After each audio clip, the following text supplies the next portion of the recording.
अंदर था और जिससे हम उनको पूजन करते हैं उनका और भगवान बोलते हैं। अभयम सत्व संशुद्धिर ज्ञान योग व्यवस्थित ही दानम दमस्य यज्ञश्च स्वाध्यायस्तप आर्जवम। हमारे अंदर स्वाध्याय की प्रेरणा हो, हमारे अंदर अभय हो। भगवान बिरसा मुंडा को भगवान बनाने में ये जो गीता के 16वें अध्याय का जो 6 श्लोक है आरंभ के, उसमें जो दैवीय संपत्त है वो गुण उन्हें भगवान बनाता है। 1875 से 1975 100 साल हो गए, 1975 से 2025 50 और जोड़ लीजिए 150 साल हो गए। इस 150 साल को हम जब आरंभ हो रहा है तो एक साल तक हम इसको 150वीं शताब्दी के रूप में भगवान बिरसा मुंडा की जन्मदिन मनाने वाले हैं साल भर तक। और उनको हम किस रूप में याद करते हैं उसको थोड़ा सा हम और समझ लेते हैं। इतिहास की मैडम मंजू मैडम तो आपको इतिहास पढ़ाएंगी, मैं एक छोटा सा इतिहास की बात बताता हूँ आपको, कैसे अंग्रेज आए और कैसे उन्होंने अपना षड्यंत्र के द्वारा पूरे भारत में अपना अधिकार जमाया। कबाड़ बेचने वाले 24-25 कुछ अंग्रेज थे, उन्होंने अपनी महारानी से परमिशन लिया कि हम अब कुछ व्यापार करना चाहते हैं और भारत जाने की आज्ञा दीजिए। महारानी ने उनको आदेश दे दिया ब्रिटेन से, और वहां पर आते हैं यहाँ पर, और यहाँ देखते हैं तो अलग अलग राजा रजवाड़े सब थे। तो एक राजा से उन्होंने परमिशन मांगी कि हम आपके क्षेत्र में अपना बिजनेस करना चाहते हैं, व्यवसाय करना चाहते हैं, कल कारखाने खोलना चाहते हैं, अब अनुमति दीजिए। वहां से तो अनुमति मिल गई थी, यहाँ भी उनको अनुमति मिल गई। कहाँ, हमारे तो उदार थे ही सब लोग, आप अपना कार्य करिए, आपका स्वागत है, अतिथि देवो भव। आप विदेश से आए हैं और बल्कि खातिरदारी अच्छी से करी उनकी अंग्रेजों की। अब वो जब यहाँ पे अपने कल कारखाने खोल के काम करने लगे तो यहाँ पे गांव घर में कुछ हर तरह के लोग होते हैं, तो कुछ चोरी वोरी हो गई होगी, तो उन्होंने सुरक्षा गार्ड भी रखे, अपने यूनिफॉर्म भी दिया उनको, अस्त्र शस्त्र से भी तैनात किया उनको। तो अपने कल कारखानों में व्यवस्थित रूप से ऐसा प्रतीत होने लगा जैसे सुरक्षा गार्ड बढ़िया काम कर रहा है। अब छोटे छोटे राजा थे, उनकी आपस में कुछ अहंग टकराता था तो लड़ाई भी होती थी, एक राजा दूसरे राजा से लड़ता भी था, कोई हारता था कोई जीतता था, ऐसे चलता रहता था। तो एक राजा की दृष्टि गई कि आपके पास तो सुसज्जित सैनिक हैं, कल कारखाने की उसमें सुरक्षा में तैनात हैं, तो ऐसा करिए आप हमें कुछ सैनिक दे दीजिए और हम उस राजा के ऊपर लड़ाई करेंगे, चढ़ाई करेंगे। तो उन्होंने कहा कि हम तो सैनिकों को सैलरी देते हैं, तो आप सैलरी दीजिए। तो राजा ने कहा कि हमारे पास तो ऐसा राजकोष है नहीं, हम तो गाँवों से थोड़ा बहुत कर ले लेते हैं, उसी से अपना राजपाट चलाते हैं। पहले वाली बात तो है नहीं, 1875 की बात, 1600 इसकी बात बता रहा हूँ, जब ईस्ट इंडिया कंपनी आई उसकी बात बता रहा हूँ। उस समय तो और भी इस तरह स्थिति बन गई थी, आप कल्पना कर सकते हैं।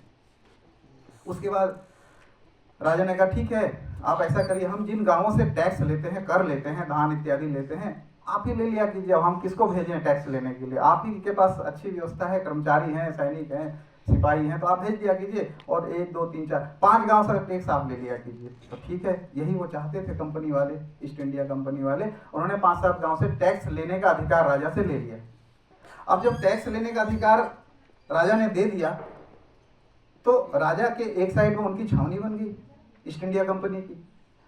इस तरह धीरे धीरे करके दूसरी तरफ भी छावनी बन गई, दूसरे गांवों को भी टैक्स लेने का अधिकार उन्होंने ले लिया, और इस तरह से राजा अब चारों तरफ से घिर चुका था। ये एक राजा की कहानी नहीं है, ये भारत के हर एक छोटे छोटे राजाओं की कहानी है, जहां पे ईस्ट इंडिया कंपनी ने उनको एक तरह से कैद कर लिया और चारों तरफ छावनी बन गई, और यहाँ के गाँवों से टैक्स लेने का अधिकार राजा से ईस्ट इंडिया कंपनी के लोगों ने ले लिया।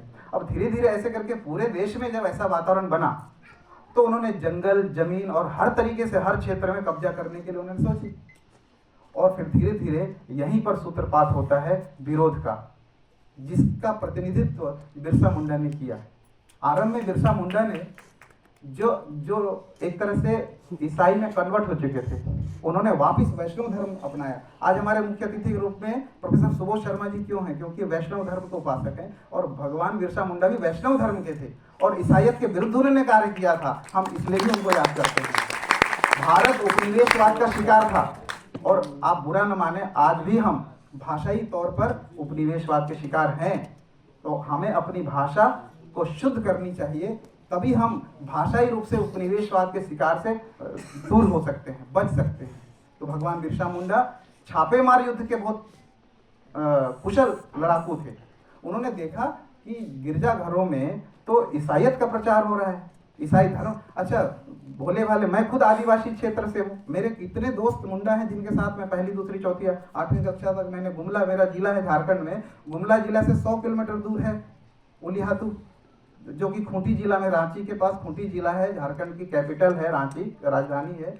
उसी के पास खूंटी जिला है, वहीं के थे बिरसा मुंडा, वहाँ से उलिहातू गांव के थे।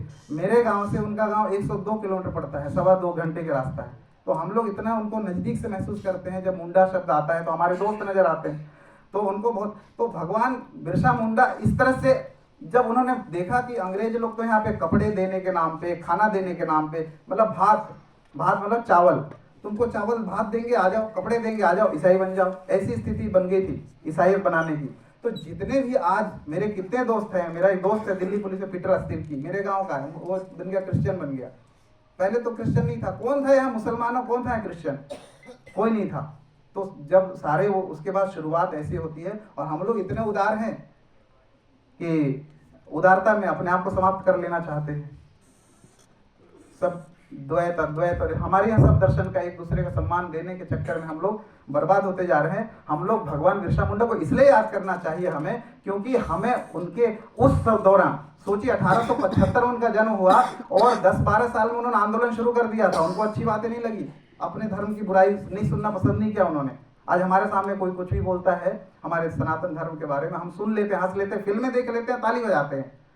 हमें हमारा मानसिकता परिवर्तन करने के फिल्मों के माध्यम से, सोशल मीडिया के माध्यम से भी, करवा चौथ शुरू हुआ था, अभी करवा चौथ में बहुत सारे हमारे परंपरा को मानने वाली महिलाओं के विरुद्ध चुटकुले निकलने लगे और हम ही लोग उसको फॉरवर्ड करने लगे। ऐसी फिल्में देखते हैं हम लोग, ताली बजाते हैं और उनको आर्थिक रूप से सहयोग करते हैं। तो हमारी मानसिकता बदलनी चाहिए, इसलिए हम उन्हें याद करते हैं। हमारे अंदर राष्ट्रीय चरित्र का विकास होना चाहिए, इसलिए हमें उन्हें याद करना आवश्यक है आज की डेट में। उस समय कुछ नहीं था, अभाव में उनका कितना प्रभाव था। आज हमारे पास सब कुछ है, फिर भी हम अपने आप में शून्य होते जा रहे हैं। क्यों नहीं हमारे अंदर ये जो राष्ट्रीय एकता की भावना है, अपने धर्म और संस्कृति के पक्ष में हमारे अंदर जो भावना होनी चाहिए, वो क्यों नहीं है?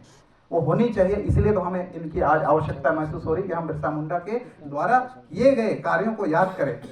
जब उन्होंने जादू टोना के माध्यम से भी ईसाइयत का प्रचार करने शुरू कर गए, तो ये फिर इनको एक साधु मिले, वैष्णव धर्म के साधु, उन्होंने उनको रास्ता दिया। 1-1.5 साल तक उनको दीक्षा दिया और अपने साथ घुमाया और दिखाया, समझाया, और उसके बाद कट्टर समर्थक बन गए वैष्णव धर्म के। और उसके बाद वो भी शुरू किया उन्होंने, जितने भोले भाले लोग थे जो बरगलाए गए थे, वापिस उनको वैष्णव धर्म में लाए, सनातन धर्म में लाए। ये बिरसा मुंडा का स्मरणीय कर्तव्य जिनको हमें याद करना चाहिए और उनके रास्ते में चलना चाहिए। और भारत सरकार की ये कोशिश है, वोट लेने के लिए नहीं किया गया है कार्य, हमारे समाज में जनजागृति फैलाने के लिए किया गया कि आप याद करें आप कौन है और आपकी भूमिका क्या है। आप धरती में जन्म लिए हैं, मर जाएंगे, पशु बलि के रूप में खड़े होने के लिए नहीं आए हैं, आप इतिहास रचने के लिए आए हैं। सबके अंदर अनंत ऊर्जा है। बिरसा मुंडा भी सामान्य आदिवासी थे, खाने के लिए चावल दाल रोटी सब्जी नहीं थी, एसी पंखा में नहीं रहते थे, वो लोग जंगल में रहते थे और अपने जंगल जमीन की रक्षा के लिए उन्होंने ये सब कार्य किया।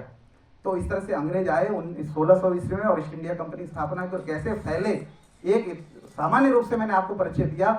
और उसके पश्चात गीता के जो 16 अध्याय का मैंने आपको वर्णन किया, उलगुलान, इनके आंदोलन का नाम था उलगुलान।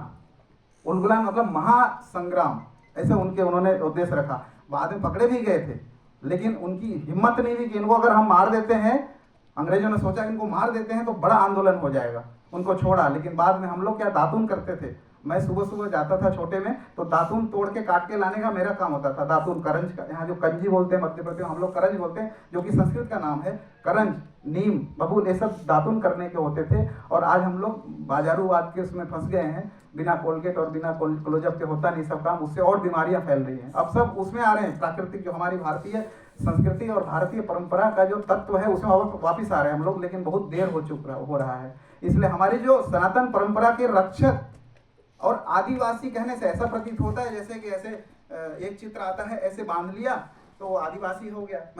हम भी सम्मान करेंगे, वो सारे कार्यक्रम करेंगे। ऐसे बंधा हुआ कोई अनपढ़ गंवार सा ऐसे दिख जाए तो उसको आदिवासी नहीं।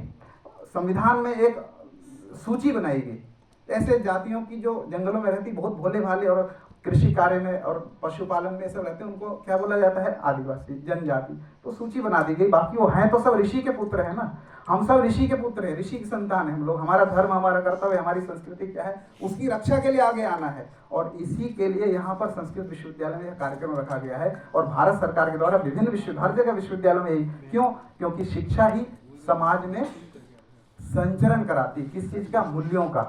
शिक्षा का कार्य है समाज में जाकर के अपनी संस्कृति का, परंपरा का संचरण कराना, बदलाव लाना और हर तरह से परिवर्तन लाना। सामाजिक परिवर्तन शिक्षा के माध्यम से संभव है और शिक्षा के विश्वविद्यालय में, शिक्षा के क्षेत्र में अगर यह नहीं आएगा, अपनी सभ्यता, संस्कृति, धर्म को प्रचार करने के लिए हम आगे नहीं आएंगे तो कौन आएगा? हमें आज के पाणिनि, कात्यायन, पतंजलि है ना, व्याकरण के क्षेत्र में आगे बढ़े तो आज के वराहमिहिर आप ही है ना। तो उन ग्रंथों को पढ़ करके उस दिशा में कार्य करना है। आज ही आपके ध्वन्यालोक आनंदवर्धनाचार्य आज ही आप ही हैं। तो आपके अंदर वो गुण, हमारे अंदर जो सुभाष चंद्र बोस है, चाहे जितने भी हमारे राष्ट्रीय एकता के लिए अपने प्राणों की आहुति दे दिए जो लोग, उनके एक गुण भी हमारे अंदर आ जाए, मरना तो एक दिन है ही, तो अपने धर्म की वो नुकसान करके हम कैसे एक कदम बढ़ा सकते हैं? हमारे अंदर राष्ट्रीय चरित्र का प्रभाव हो। इसलिए 15 दिन का कार्यक्रम है। इन 15 दिन के कार्यक्रम में आपको बहुत सारे अवसर मिलेंगे, जिसमें जनजातियों के जीवन शैली को समझने का अवसर मिलेगा। वो कैसे रहते हैं, कैसे खाते हैं, उनकी दिनचर्या क्या होती है, उनके कौन कौन सी परंपराएं हैं, कौन कौन से नृत्य, गीत, संगीत, नाटक, आपको अवसर मिलेगा, पेंटिंग करने का अवसर मिलेगा। इन 15 दिनों में आप बहुत उत्साह के साथ भाग लीजिए। बहुत सारे कार्यक्रम आपके सामने आने वाले हैं अभी नोटिस में आज, क्योंकि ये कार्यक्रम कल से होने वाला था और हमने उत्साह में इसको आज आपके लिए शुरू कर दिया ताकि कल से प्रॉपर तरीके से आप विभिन्न प्रतियोगिताओं में भाग ले सकें। तो आप उसमें स्टोरी राइटिंग है, जैसे आप कहानी लिखिए, आपके अंदर एक लेखक विद्यमान है, रचना धर्मिता को बढ़ाना है तो आपके अंदर कविता, कहानी लिखने की स्किल जो है उसको बढ़ाना है। हम अवसर दे रहे हैं आपको, हमारे विश्वविद्यालय कुलपति और निदेशक भी आपको अवसर दे रहे हैं। इस अवसर का लाभ उठाना है। अब 10 दिन तक चलने वाले विभिन्न कार्यक्रमों में पूरे उत्साह के साथ आपको प्रतिभागिता करनी, प्रमाण पत्र भी दिया जाएगा, आपको सम्मानित भी किया जाएगा। यहाँ हम घुमाने भी ले जाएंगे आपको, अगर आज्ञा मिलेगी निदेशक जी को, तो यहाँ जनजातीय संग्रहालय है, वहाँ आपको घुमाने भी ले जाएंगे और बहुत सारी चीजें दिखाएंगे आप लोगों को, आपको जानने का अवसर मिलेगा। तो यह कार्यक्रम जो है 10 दिन का, ये 10 दिन में आपको पूरी तरह से भाग लेना है और जुड़ना है, समझना है कि क्यों भगवान बिरसा मुंडा भगवान बने और हम क्यों उनकी पूजा करते हैं। उनका एक गुण हमारे अंदर आ जाए तो हमारा जीवन सार्थक हो जाए। इसी कार्यक्रम को संपन्न करने के लिए आज यह आरंभ कर रहे हैं। बहुत बहुत धन्यवाद। बहुत बहुत धन्यवाद सर। निश्चित ही